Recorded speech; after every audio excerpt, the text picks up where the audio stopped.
Coach, big win over UNLV. Take us through that match.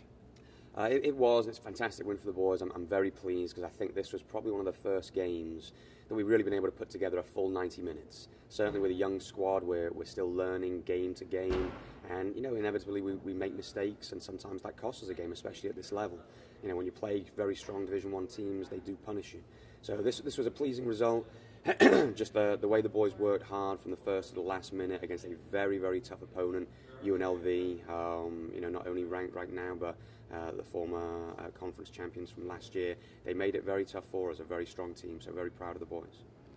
It was only Timu Varacalio's fourth match of the year. He's been coming off the bench every match that he's been in, and he's able to get the game winner. Yeah, and it was great for him because he's been struggling with an injury that he came into the season with.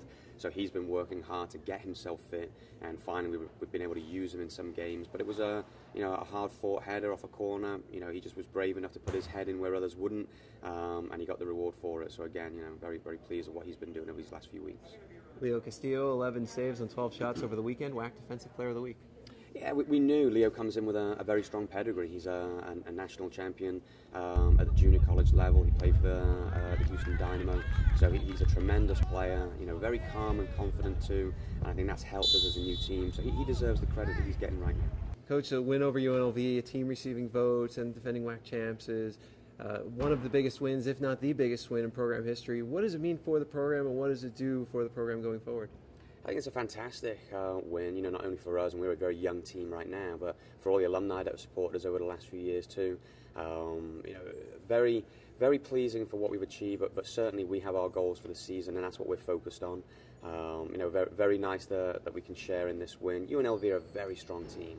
They've proven that over the last few years, and it was a hard-fought win.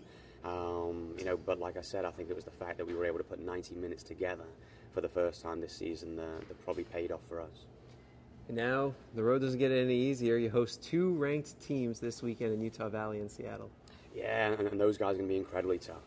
I remember watching both teams at the conference tournament last year, deservingly so in the top 25 right now in the country.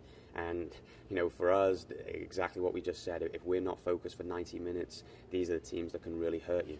So the boys know, the great thing is now they've proven to themselves that they can do it. We're still learning week to week, and obviously we'll focus on that in training, during these few days that we have leading up to the two games. But we have to be completely focused, and we can't afford to make any mistakes. Otherwise, Seattle and Utah Valley will certainly pounce on those.